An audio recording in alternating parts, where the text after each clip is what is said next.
여러분 혹시 최근에 건축해 보신 적 있으신가요? 건축하려고 하면 최소 평당 500만 원 이상은 넘어가죠. 건축을 마음먹으면 적어도 몇 천, 몇 억대의 비용을 지불할 생각을 해야 합니다.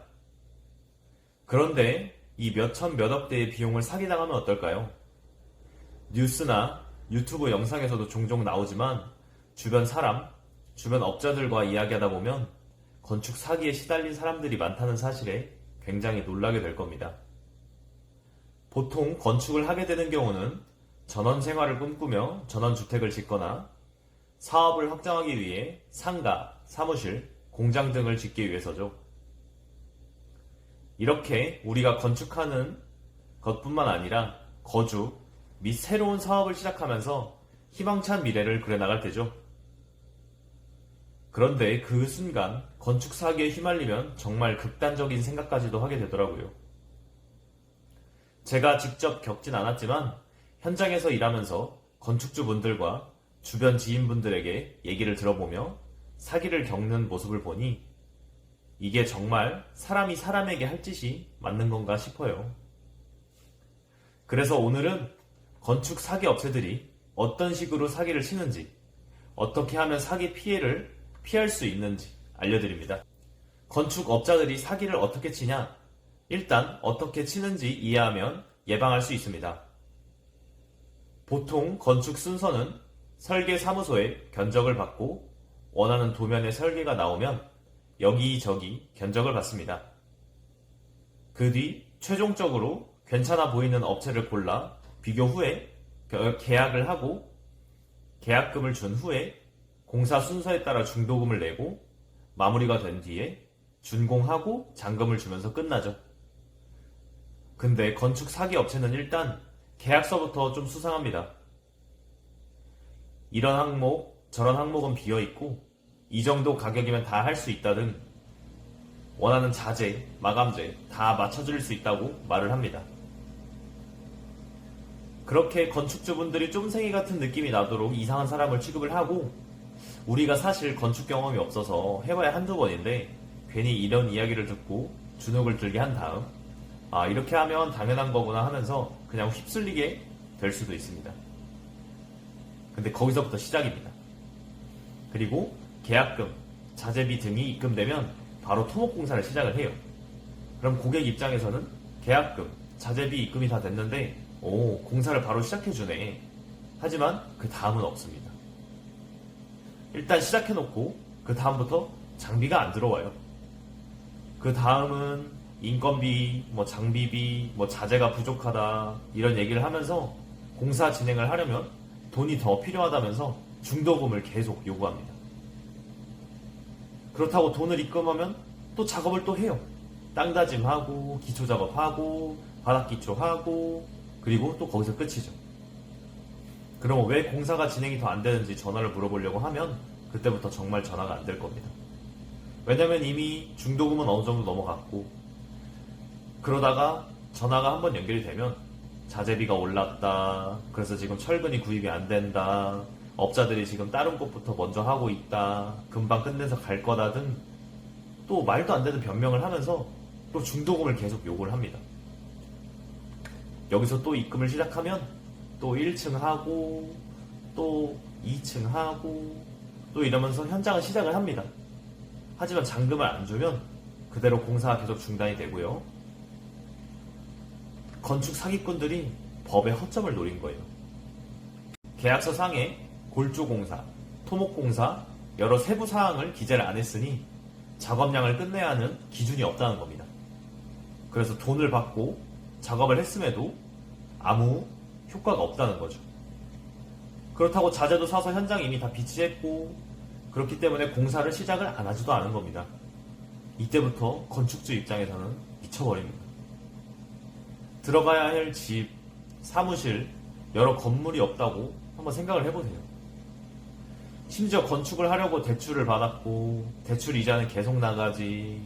근데 지금 들어갈 집도 없지. 기존 월세는 계속 나가지. 이러지도 저러지도 못하는 상태입니다. 그러다 보니 정신은 걸레짝이 돼버려요. 그렇다고 소송을 가려니 우리같이 평범한 사람 중에 그 기간과 비용을 버티는 게 사실상 불가능합니다. 그렇다고 그제서야 소송을 거물고 압류를 하고 다시 돈을 들여 제대로 된 업체를 찾아서 주변 지인분들한테 도움을 요청하고 공사를 시작하는 게 딱 거기까지예요. 이런 전형적인 건축 사기 피해를 위해서는 여기서 말씀드린 것을 전부 신경을 써야 합니다. 첫 번째, 견적서는 무조건 자세히 받아야 합니다. 기초공사 5천만원 이렇게 적힌 견적서는 사실상 백지수표입니다. 어떤 공정에서 어떤 자재가 이만큼 들어간다, 인건비가 얼마다, 구체적인 항목이 빠져 있습니다.